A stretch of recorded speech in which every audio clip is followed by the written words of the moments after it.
성경 고린도후서 5장 17절을 찾겠습니다. 그런즉 누구든지 그리스도 안에 있으면 새로운 피조물이라.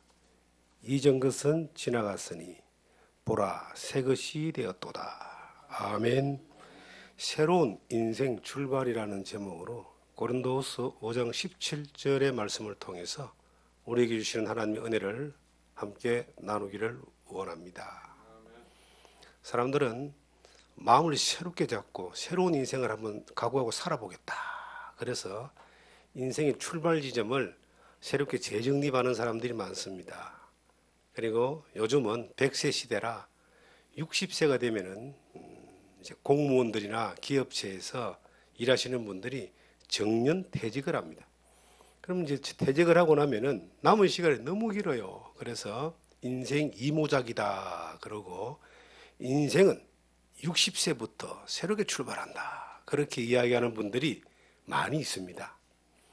그렇게 출발을 하고 마음을 먹는다고 해서 인생이 새로워지거나 새로운 일들이 일어나는 것은 아니죠. 그런데 마음을 그렇게 잡는다는 거예요.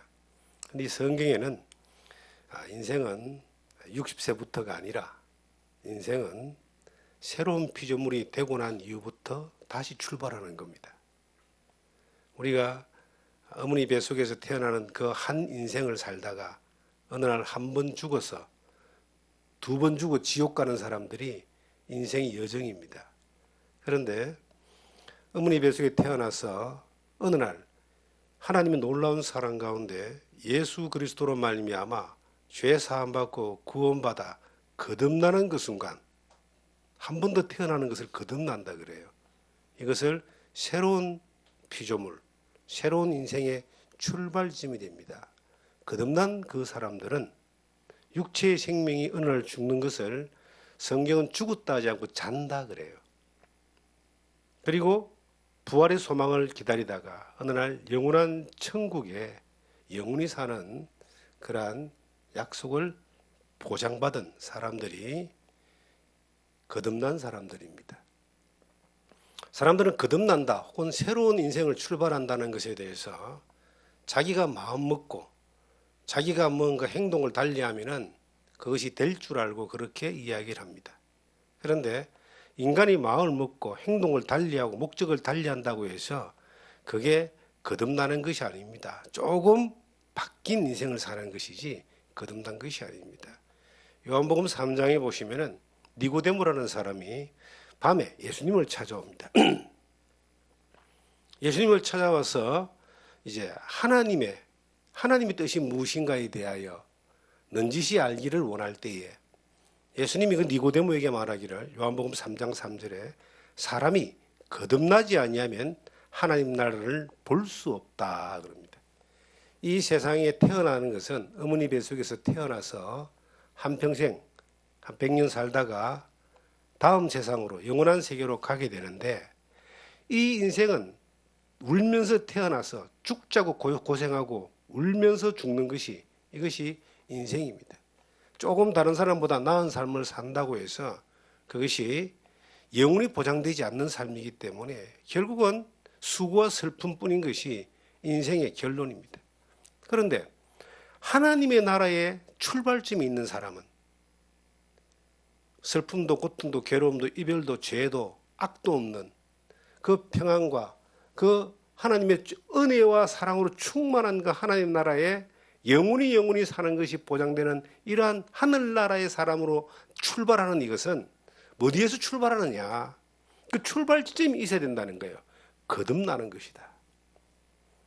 그래서 이 니고데모가 이해가 안 된 거예요. 여러분 니고데모는 보통 사람이 아닙니다. 유대인의 관원입니다. 유대인의 관원이라면 정치적으로 종교적으로 사회적으로 존경받는 지도자라는 뜻입니다. 그런데도 그가 예수님이 거듭나야지만이 하나님 나라를 볼 수 있다라고 이야기하니까 이분이 이해가 안 된 거예요.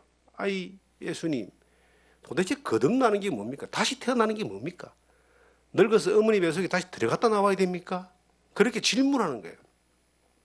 그때 예수님이 말씀하시기를 물과 성령으로 나지 아니하면 하나님 나라를 들어갈 수 없다. 물과 성령으로 나는 것에 대해서 그 경험되지 못한 사람들은 아무리 설명하고 아무리 마음 먹고 아무리 다짐해도 하나님 나라에 들어가기는 그냥 보지도 못한다는 거예요. 출발 지점이 없다는 거예요. 지금 우리 주변에도 많은 사람들이 하나님 앞에 인정받는 삶을 살고 싶고 또 하나님 앞에 복받는 삶을 살고 싶은 수많은 사람들이 있지만 그들이 니고데모와 같이 거듭난 경험이 없다면 새로운 출발은 해보지도 못했다는 겁니다. 그냥 바라만 보면서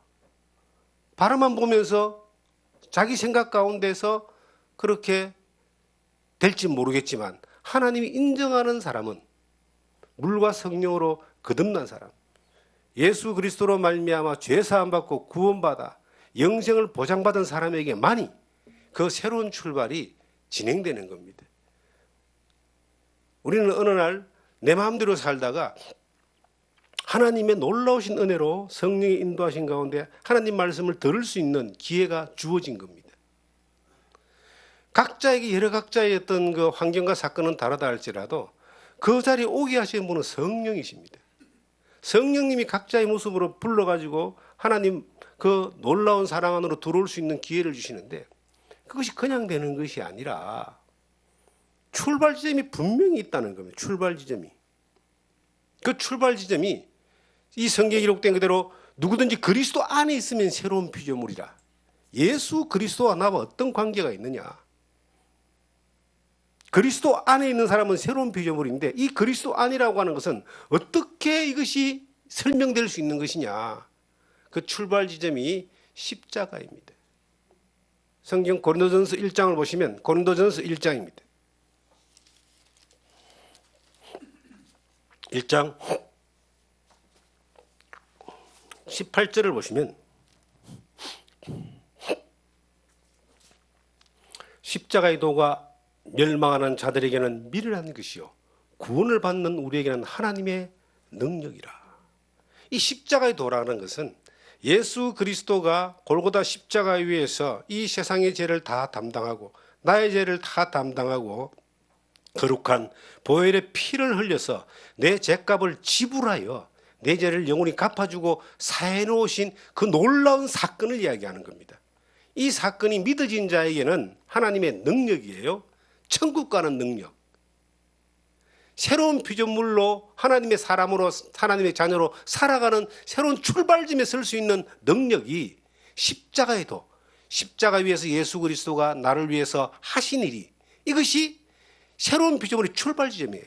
그런데 이 사실을 믿지 않는 사람들에게는 멸망하는 자들에게는 미련한 것이다. 그 십자가가 어떻게 사람을 변화시킬 수 있느냐? 십자가가 어떻게 죄를 갚을 수 있느냐? 십자가가 어떻게 구원할 수 있느냐? 그렇게 생각하고 그렇게 외면합니다. 이 고린도전서의 내용은요. 고린도 교회에 많은 성도들이 있었어요. 고린도 교회에. 그런데 바울이 복음을 전하고 떠나간 자리에 이 고린도 교회 안에 여러 파벌이 생겨가지고 야 나는 베드로가 최고다. 베드로 예수님 그 수제자인 베드로가 정말로 최고다고 베드로를 따르는 사람들이 생겼어요. 그럼 또 한쪽에서는 아볼로가 최고다. 아볼로가 야 성경을 가지고 구약을 가지고 예수를 증거한 이 아볼로가 최고다. 그 사람을 따라가자. 또 어떤 사람은 아니야 우리에게 복음을 전해준 사람은 바울이야. 우린 바울 사도를 따라가야 돼. 바울파가 나오는 거예요. 그리고 조금 더 수준 높은 사람들은 야 베드로고 아볼로고 바울이고 아무것도 아니야. 예수 그리스도만 따르면 돼. 그래갖고 이제 네 파가 서로 막 힘겨루게 할 때 바울 사도가 이 성경을 이제 편지를 쓰는 거예요. 야 십자가의 도가 우리를 거듭나게 한 능력이고 우리를 죄 용서하신 영역이고 십자가에 예수님이 하신 그 일이 우리를 천국 가게 한 그 능력이지 그 외에 다른 것들은 전부 다 아무것도 아니야. 바울파도 아무것도 아니고 베드로파도 아무것도 아니고 아볼로파도 아무것도 아니고 아무것도 아니야. 우리가 믿는 믿음의 핵심은 십자가야. 우리를 천국 가게 하는 그것은 능력은 십자가야. 예수 그리스도의 십자가야. 우리를 하나님 은혜 가운데 살게 하는 것도 십자가야. 이제 그 이야기를 지금 하고 있는 겁니다. 우리가 새로운 피조물로 출발된 출발지점이 없는 사람이 아무리 자기가 힘쓰고 애쓰고 노력한다고 해서 그 사람이 천국 갈 수 있느냐? 죄송하지만 자기 힘과 노력으로 천국 갈 수 있는 사람은 이 세상에 단 한 명도 없습니다. 율법을 지켜서 선행을 행해서 하나님 마음에 들도록 자기의 모든 것들을 다 드리고 바친다 해도 천국은 못 갑니다. 천국은 새로운 피조물의 출발 지점에 그 예수 그리스도의 십자가로 말미암아 거듭난 사람만이 가는 거예요. 그런데 많은 사람들은 출발 지점을 놓쳐버리는 거야. 그냥 교회 가다 보니까 하나님 믿는 척 하다 보니까 직분을 받다 보니까 또 내가 뭔가 열심을 가지고 헌신 봉사 수고하다 보니까 내가 천국 갈 수 있는 것처럼 착각을 하고 사는 거예요. 스스로 이게 불완전한데 에이 가다 보면 되겠지. 조금 더 불안하면 좀 더 열심히 하면 되겠지. 좀 더 기도하면 되겠지. 여러분, 출발 지점이 없는 사람들은 아무리 열심을 해도 그거 안 됩니다. 우리가 어린아이들이 교회 학교에서 부르는 복음성가가 있어요. 돈으로도 못 가요 하나님 나라. 힘써도 애써도 노력해도 봉사하고 수고해도 하나님 나라를 못 가는 거예요. 봉사하고 수고하고 노력하고 애쓰는 것은 내가 거듭나고 난 이후에 되어져야 될 것들이지, 그것으로 말미암아 내가 새로운 피조물이라고 하는 그 하나님의 놀라운 세계로 들어가는 것은 안 된다는 겁니다. 이 십자가의 도라고 하는 것은 구원 얻지 못한 사람에게는 멸망하는 겁니다. 이건 뭐 아무것도 아니라고 생각해요. 그런데 이 십자가의 도, 십자가의 능력을 경험한 사람은요, 이 자기가 본인이 경험을 했어요. 죄가 사함받고 구원받아 영생을 경험했잖아요. 이거는 누가 뭐래도 안 바뀌는 거예요. 누가 뭐래도 없어지지 않습니다. 어떤 고난이 오고 어떤 고통이 오고 어떤 핍박이 오고 죽음의 그 순교가 와도 이것은 바꿀 수가 없는 거예요. 믿어진 것이고 경험되어진 것이고, 바울 사도는 이것이 자기 몸에 십자가의 흔적이 있다라고, 흔적이란 말은 문신과 같은 거죠. 이것이 신비에 심령 안에 새겨졌다라고 이렇게 기록을 하고 있습니다. 지금까지 이 시대 가운데 복음이 전해지기 위해서 수많은 핍박과 엄청난 고난과 고통과 저항이 있었지만은, 그럴 때에도 이 복음이, 이 예수 그리스도의 십자가의 놀라운 도가 중단되지 않고 우리 시대까지 전거되어져 온 것은 그렇게 새로운 피조물, 출발점이 확실한 사람들의 믿음의 삶의 모습을 통해서 우리에게까지 전거되어져 온 겁니다. 인간의 노력과 힘으로 자기 의지로 어려움을 극복하고 참고 이겨내는 어느 정도는 갈 수 있습니다. 그런데 어느 정도는 갈 수 있는데 끝까지 가기 힘들거든요. 그런데 예수 그리스도의 십자가의 놀라운 도로 말미암아 새로운 피조물, 거듭난 경험이 있는 사람들은 자기의 한계를 벗어난 하나님의 능력에 이끌림 받는 믿음의 역사가 있는 거예요. 그 역사를 따라서 견뎌나가고 이겨나가고 승리하고 또한 하나님의 역사에 쓰임받는 일들을 우리가 경험하게 되는 겁니다. 베드로전서 1장을 보시면 이렇게 말씀하고 있습니다. 베드로전서 1장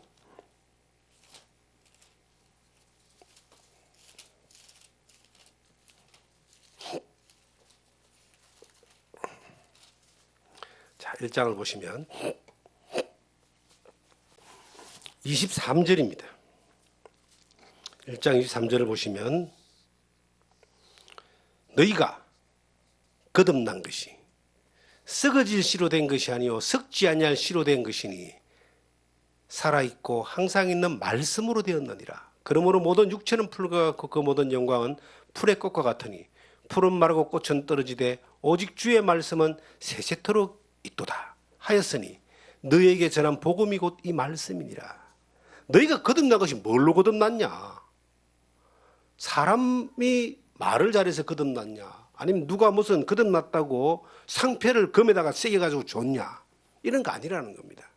정말 거듭난 사람은 썩어질 씨로 된 것이 아니고 썩지 아니할 씨로 됐으니 썩지 않는다는 것은 하나님으로부터 온 거란 것이라는 이야기입니다. 하나님으로부터 온 것으로 됐는데 그것이 뭐냐? 하나님 말씀이다. 이 성경이 참 너무 소중합니다. 우리가 서점에 가면은 뭐 몇만 원 안 주면은 성경 제일 좋은 거 하나 구할 수 있습니다. 그런데 이 성경 안에 있는 글자가 하나님의 말씀인 거예요. 이 하나님의 그 말씀이 하나님의 약속인데 이것으로 말미암아 내가 예수 그리스도의 십자가의 도를 발견하고 믿어졌을 때에 거듭남이 일어난다. 세상에 사람으로 인하여 만들어지는 것들은 이것은 썩어지는 겁니다. 이 성경에 이르는 대로 모든 육체는 풀과 같고 모든 영광은 불의 꽃과 같은데 이게 어느 날 마르고 어느 날 떨어지고 다른 말은 변한다는 거예요. 사람으로부터 온 거, 세상으로부터 온 거, 사람이 만들어 놓은 거 이거는 변합니다. 계속 변합니다. 그런데 영원히 변하지 않는 영원하신 하나님의 말씀으로 말미암아 거듭난 경험이 있고 증거가 있는 사람들은 영원히 변하지 않는 하나님의 약속 가운데 영원한 생명을 얻은 것뿐만 아니라 영원한 천국을 보장받은 것뿐만 아니라 이 땅에 살아가는 모든 순간들 또한 그 영원하신 하나님 앞에서 살아가는 은혜와 복된 삶을 살게 된다는 거예요. 우리 그런 존재들입니다. 잠깐 있다가 사라지는 이 세상에서 우리는 자꾸 눈에 보이는 것들, 썩어지는 것들에 주목을 합니다. 잠깐 있다가 사라지는 것들에 욕심을 냅니다. 그러다가 하나님 말씀에서 떨어져 나가고 멀어져 갑니다. 그러면은 그 인생이 이 땅에 살아가는 한 동안 얼마나 많은 어려움과 공고함을 당하겠습니까? 거듭나지 못한 사람들은, 새로운 피조물이 아닌 사람들은요, 새로운 피조물이 아닌 사람의 방식으로 살기 때문에 이 세상의 죄악 가운데, 어두운 가운데, 흑암 가운데 육신의 욕심을 따라 사는 거 그냥 살아갈 수 있습니다. 그런데 우리는요, 이 땅에 살면서 새로운 피조물이 된 사람들이잖아요. 그러면 이 세상에 살아가는 것들이 마음이 뺏기고 그쪽으로 우리가 흘러가잖아요. 심령이 괴로워서 살 수가 없어요. 하나님 앞에 그 괴로운 심령으로 말미암아 힘든 삶을 살게 됩니다. 왜냐하면 거듭난 경험을 했기 때문에. 그리고 이 땅에 잠깐에다 사라지는 것들을 그 양심이 알기 때문에 괴로운 겁니다. 우리가 살아가면서 하나님이 우리에게 새로운 피조물로 살아가라 이 말은 뭐냐면, 새로운 피조물이라 이 말은 새로운 삶의 방식으로 산다는 거예요.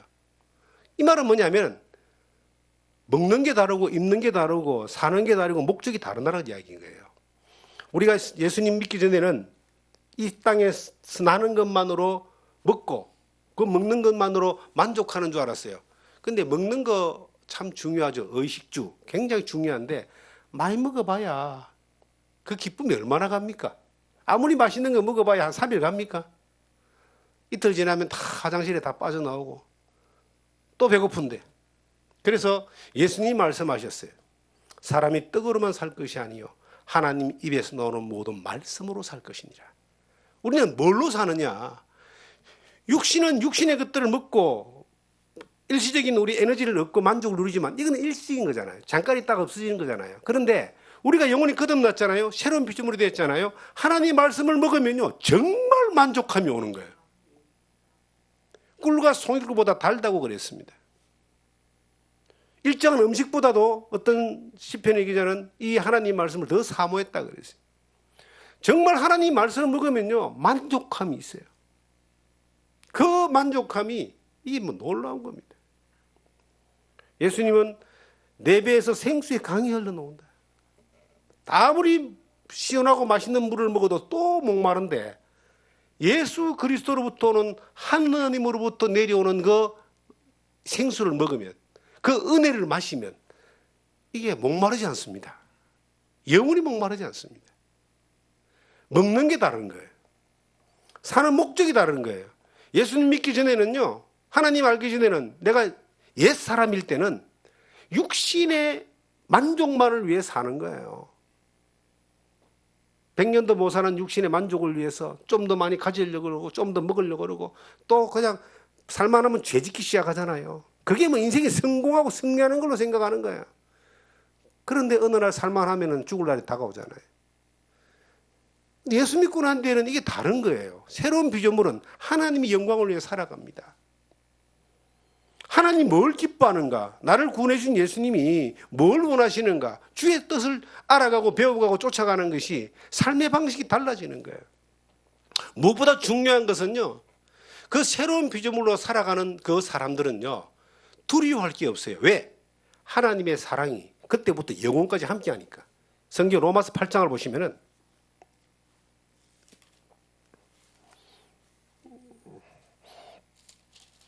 로마서 5장 8절을 보겠습니다.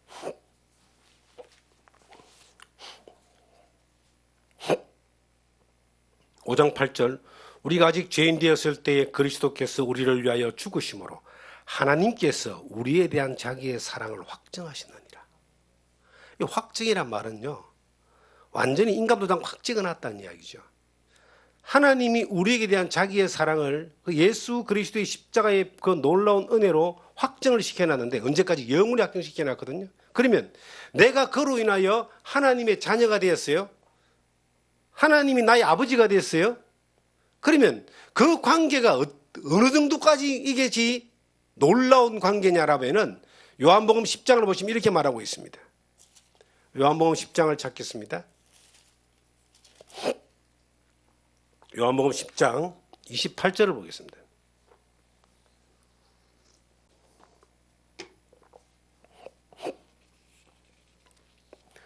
내가 그들에게 영생을 주노니 영원히 멸망하지 아니할 것이요 또 그들을 내 손에서 빼앗을 자가 없느니라. 저는 이 말씀을, 내가 예수 믿고 얼마 안 돼서 요한복음을 읽다가 이 말씀을 딱 보고요, 얼마나 안심했는지 몰라요. 왠 줄 아십니까? 저는 예수를 믿고 구원받았지만 자꾸 예수님을 놓치는 거야. 하나님 놓치는 거예요. 친구들이 유혹이 오면 잠깐 놓쳐지고, 세상 좋은 것이 오면 잠깐 또 그냥 놓쳐지고, 인간의 어떤 그 육신의 어떤 그 욕구가 올 때 또 놓쳐지고, 자꾸 놓쳐지는데, 그래서 예수 믿고 난 뒤에, 구원받고 난 뒤에, 야, 이게 내가 예수 믿는 사람이 이것밖에 안 되나? 이렇게 고민했던 적이 있어요. 그런데 이 말씀을 보다가 얼마나 안심했는지 몰라요. 내가 놓쳐도 하나님은 안 놓친다는 거예요. 이걸 발견한 거예요. 다시 한번 읽겠습니다. 내가 그들에게 영생을 주노니 영원히 멸망하지 아니할 것이요 또 그들을 내 손에서 빼앗을 자가 없느니라. 아무도 하나님이 붙들고 있는 손에서 나를 못 빼앗는다는 거예요. 그 다음에 29절의 말씀은 더 놀라운 말씀입니다. 그들을 주신 내 아버지는 만물보다 크시며 아무도 아버지 손에서 빼앗을 수가 없느니라. 주님도 나를 붙들고 있는데 하나님도 또 나를 붙들고 있어요. 그러니까 우리가 엄마 아버지가 아기를 데리고 공원에 놀러 갈 때 한 손은 엄마가 잡고 한 손은 아빠가 잡고 가잖아요. 그 아이가 길을 잃어버릴 확률이 있어요, 없어요? 없습니다. 우리가 지금 이 세상에 사는데 한 손은 예수님이 잡고 한 손은 하나님 잡고 있어요. 내가 아무리 놓아도 하나님 절대 안 놓아요. 그러니까 잃어버릴 확률이 없다는 겁니다. 신앙생활은 뭐냐? 하나님이 내 아버지고 예수님이 나의 주님 되시는데 그분이 내 손을 한 손씩 잡고 가는 거예요. 주님의 손을 잡고 가는 게 신앙생활이에요. 새로운 피조물의 삶의 방식은 내 기분대로, 내 주먹을 믿고 내 힘대로 사는 것이 아니고 주님의 손에 양손 잡혀가지고 그냥 딸려가는 겁니다. 이끄시는 대로. 가장 좋은 길로 주님이 우리를 인도하시는 거예요. 저는 어릴 때 아이들을 이렇게 키우다 보면요, 한 번씩 이렇게 잃어버릴 때가 있어요. 아이들은 항상 이거 신경이 흥미롭고 즐겁고 재미있는 곳으로 자꾸 신경이 가게 돼 있어요. 특별히 용인 에버랜드 이런 데 가면요, 그렇게 많은 아이들이 잃어버려요. 그런데 아무리 잃어버려도 거기는 뭐 바깥으로 못 나가니까 100% 찾죠.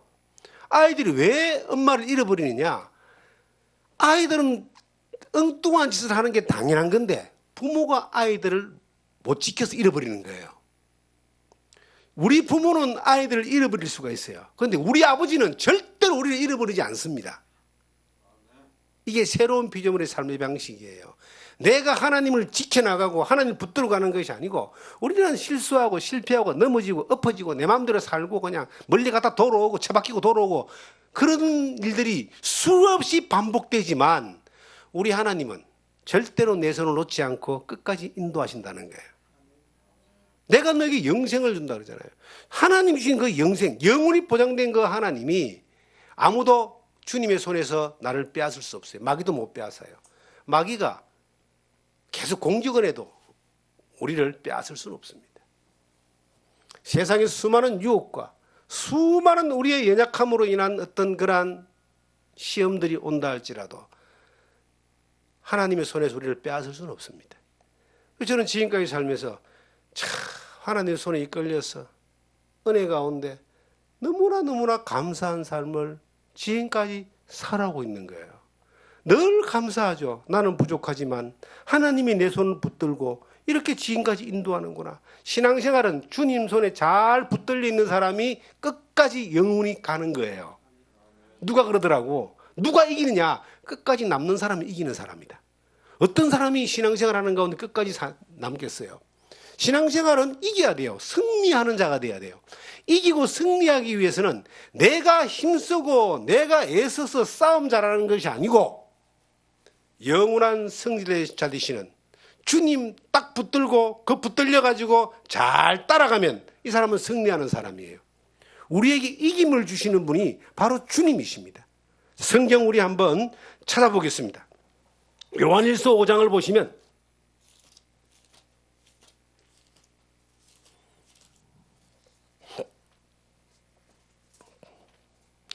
요한일서 5장 4절을 보겠습니다.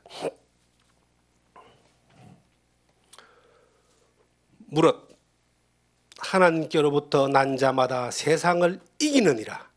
세상을 이기는 승리는 이것이니 뭐라고요? 우리의 믿음입니다. 세상을 이기신 분은 하나님이시죠.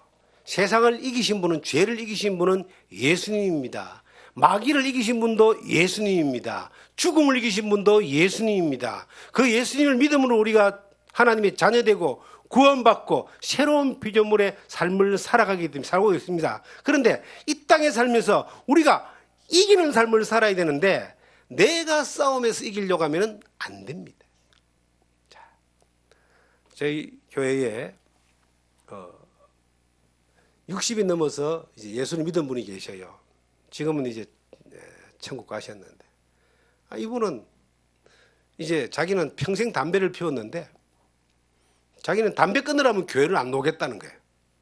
그래서 담배 끊지 마세요. 그리고 이제 교회를 나왔어요. 나와서 이 말씀을 듣고 예수 믿고 구원받았어요.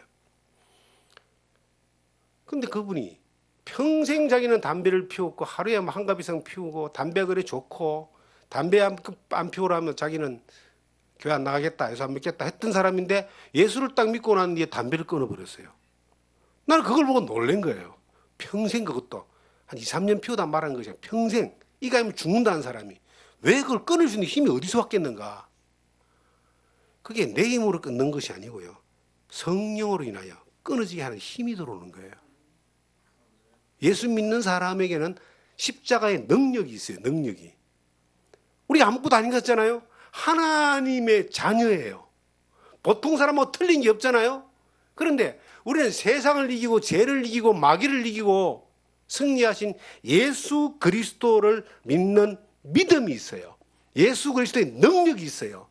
내 죄를 용서하신 것뿐만 아니라 내 죄를 용서하신 것뿐만 아니라 내 안에 그 예수 그리스도 능력이 그대로 있어요. 그 능력이 사람이 도저히 할 수 없다는 것들을 하게 하는 거예요. 그걸 경험하고 사는 게 신앙생활입니다. 우리는 연약한 존재예요. 오죽하면 작심삼일이라는 말이 나오겠어요. 마음 먹고 아무리 해도 3일 정도 넘어가면은 잘 안 되는 게 많잖아요. 그런데 예수 그리스도를 믿는 믿음으로 나가는 거예요. 세상을 이기신 주님을 믿는 믿음으로 나가는 거예요.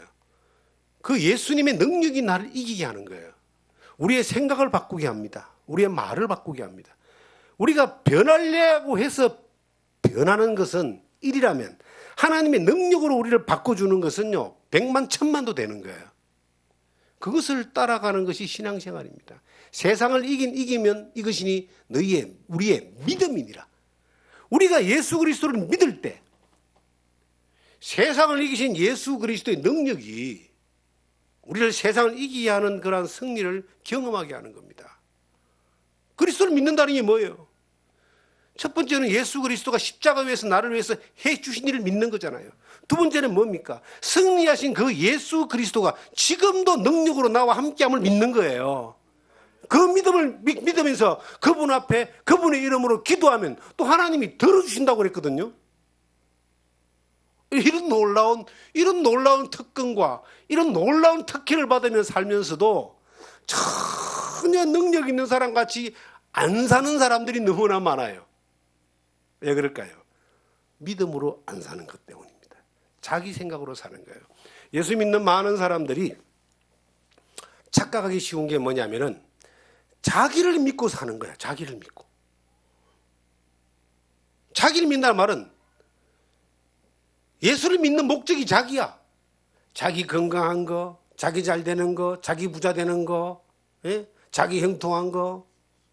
예수 믿는 목적이 자기가 되어 있기 때문에 하나님의 뜻을 별로 상관없이 자기중심적으로만 막 살려고 그렇게 애를 쓰는 겁니다.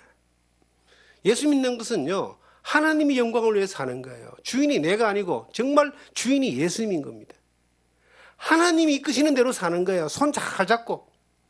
저는 많은 성도들에게 이야기하고 싶은 건, 신앙생활 잘하고 싶습니까? 주님 이끄시는 대로 잘 살면 됩니다. 뭐 하려고 애쓰지 마세요. 하나님이 뭐가 부족해가지고 우리 손 빌려가 뭘 하겠어요. 살아계신 그 하나님이, 우리 가운데 역사하시는 그 놀라운 예수 그리스도의 능력이, 성령의 인도하심이 예수님 잘 따라가고 손에 잘 붙들려서 예수님 손 잘 잡고 따라가는 사람을 통해서 하나님이 하시고자 하는 일들을 이루어 주시는 거예요. 그 안에 우리가 누릴 수 있는 복이 얼마나 많은지 모릅니다. 그 안에 우리가 경험해야 될 놀라운 하나님의 세계가 얼마나 많은지 모릅니다. 그런데 중심이 자기가 되어 있으니까 자기 생각 밖을 못 넘어가는 거예요. 다 자기 생각으로 다 하는 거야. 자기 힘으로 다 사는 거예요. 자기 생각, 자기 힘, 자기 방법으로 다 사는 사람에게 하나님이 보여줄 게 없잖아요. 다른 말로 하면 관심사가 다른 데 가 있기 때문에 주님의 손을 잡은 것을 인식하지 않고 지 마음대로 사는 거예요. 하나님이 보호야 해주겠지만은 그를 통해서 무슨 일을 하겠어요? 그가 손대는 것마다 말썽이고 그가 손대는 것마다 사고를 치는데 하나님이 일하실 게 없잖아요. 우리가 신앙생활을 해나가면서요, 영생을 보장받았습니다. 새로운 피조물로 살아가는 것에 대하여 예수님의 그 십자가 위에서의 그 놀라운 약속은요, 걱정하지 마라, 야 근심하지 마라, 겁먹지 마라, 내가 다 해놨다, 이걸 계속 선언하는 거예요. 우리에게. 우리는 그걸 계속 보고 믿고 그 믿음을 따라 가면은 하나님이 행하시는 놀라운 세계들을, 그 능력을 자꾸 경험할 텐데, 우리는 그걸 예수 그리스도를 안 믿으니까 내 생각, 내 방법, 내 힘, 내 걱정, 내 염려, 내 계산으로 막 살려고 하는 거예요. 요한복음 16장을 한번 보겠습니다.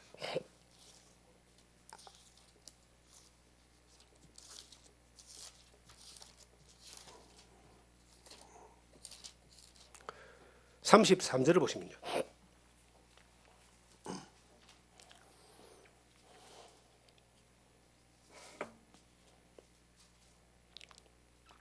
이것을 너희에게 이르는 것은 너희로 내 안에서 평안을 누리게 하려 함이라.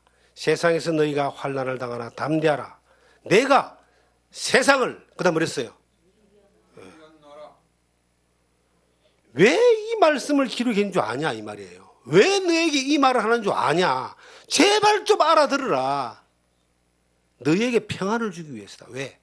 네가 애쓰고 힘쓰고 노력하면서 걱정하고 염려하고 그렇게 살지 않게 하기 위해서. 평안이란 말은 아버지 손만 딱 잡고 있으면 그거보다 더 편안한 게 어디 있어요? 어린애기가 엄마 품보다 더 좋은 데가 어디 있어요? 우리가 주님 품 안에서 주님 손에 딱 붙들려 가지고 그렇게 살려라. 그러면 그거보다 더 편안한 게 없다. 왜 네가 싸워서 이기려고 애쓰냐?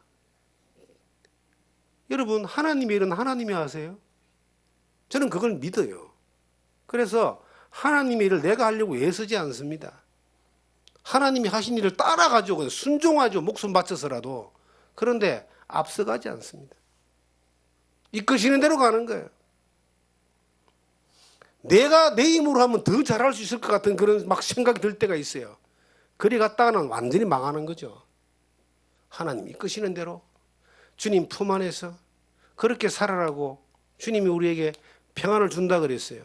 야, 세상에서 혹시 환난을 당할 수도 있다. 어려움을 당할 수가 있어요. 까닭없는 고통이 올 수가 있어요. 사람들이 나를 미워할 수도 있어요. 그리고 내가 하는 일이 예수 믿는 것 때문에 곤란함을 당할 수도 있어요. 야, 걱정하지 마라. 내가 세상을 이겼다. 그거 네가 내 손만 잘 잡고 따라오면, 내 품에만 있으면은 그 내가 해결해 준다는 거예요. 정말 하나님 해결해 주셔요. 놀라운 역사들이 있습니다, 여러분. 저는 이곳에 살면서 그렇게 하나님이 일하시고 해결해 주시는 것들을 너무나 많이 봅니다. 너무나 자주 봅니다. 얼마나 감사한지 모릅니다. 그래서 그 능력을 많이 경험할수록 더 많이 맡겨지는 거예요. 우리 사람들이 그렇게 이야기합니다. 에이, 주님에게 맡겨. 맡기면 다 해주셔. 맡겨본 적이 있어야지 맡기죠. 어떤 사람이 잘 맡기겠어요? 내가 맡겼더니 정말 하나님이 해결해 주더라는 것을 경험하면 또 맡깁니다. 우리 아들이 어릴 때 자꾸 높은 데서 뛰어내려요. 나들은 그렇잖아요. 그래서 진짜 높은 데 탁 올려놓고, 야, 뛰어내려. 못 뛰어내려. 무서워서 못 뛰어내립니다. 자기 키보다 높으니까 얼마나 공부스럽겠어요. 내가 받아줄게. 뛰어내려. 아들이 한번 딱 뛰었는데 내가 받아줬어요. 그 다음에 또 올려놓고, 야, 뛰어내려. 걔가 뛰어내리겠어요? 안 뛰어내리겠어요? 뛰어내리거든요. 아버지가 받아주니까. 맡긴다는 그런 거예요. 신뢰가 생기고 경험이 생겨지면 맡겨지는 겁니다. 하나님이 나를 책임지고 인도하고 새로운 피조물에 살아가는 삶의 방식 가운데서 그 하나님이 나를 그 이끄신 경험들이 하나씩 경험되어질 때 그 품 안에서 내가 걱정할 게 없잖아요. 염려할 게 없잖아요. 너 염려를 다 주께 맡기라. 맡겨보니까 맡아주시더라. 그런데 맡겨본 적이 없어요. 자기 힘으로 다 해야 되는데 뭘 맡겨요? 말로는 맡겨야지 하면서 뭘 맡겨요? 지가 다 해야 되는데. 하나님 그거 모르시겠어요? 세상을 이기신 주님께서 우리에게 말합니다. 새로운 피조물의 삶의 방식을 살아라. 우리는 지금도 많은 문제가 우리 주변에 있을 거예요. 본인의 건강 문제, 가족의 문제, 자녀의 문제, 경제적인 문제, 수많은 복잡한 것들이 있는데요. 이 수많은 복잡한 모든 것들을 한 방에 해결할 수 있는 게 있습니다. 내가 누군가를 알면 돼요. 내 아버지가 누군가를 알면 돼요. 그러면 한 방에 해결돼요. 내 아버지가 누군가를 제대로 알게 되면은, 내가 그 손에 딱 붙들려 있는 것들을 알게 되면, 나도 붙잡고 주님이 붙잡으면 더 이상 좋은 게 없어요. 나도 주님 붙잡고 주님 나를 붙잡으면 더 이상 어려운 게 없어요. 그런데 주님은 나를 붙드는데 내가 안 붙들고 있어요. 그게 가장 큰 문제입니다. 왜 내가 주님을 이끌려고 그래요? 내 인생을 주님이 책임졌다면 주님 나를 이끌어야죠. 천지를 지으신 그 하나님이 나를 책임지지 못하고 이끌지 못하시겠습니까? 네? 홍해를 가르시고 반석을 쳐서 물을 내셨던 그 하나님이 내 인생을 책임지지 못하겠냐 이 말입니다. 물고기 2마리와 떡 5덩어리 5,000명을 먹이신 그 주님이 내 삶을 가장 선한 길로 인도하지 못하겠냐는 겁니다. 인도하고 계십니다. 그걸 우리가 믿어야 되는 거예요. 새로운 피조물은 새로운 삶의 방식을 살아야 돼요. 하나님으로부터 사는 방식으로 살아가면 정말 하나님으로부터 이루어지는 놀라운 일들을 날마다 경험하게 됩니다. 그것을 날마다 경험하는 여러분과 제가 되기를 주님의 이름으로 부탁드립니다.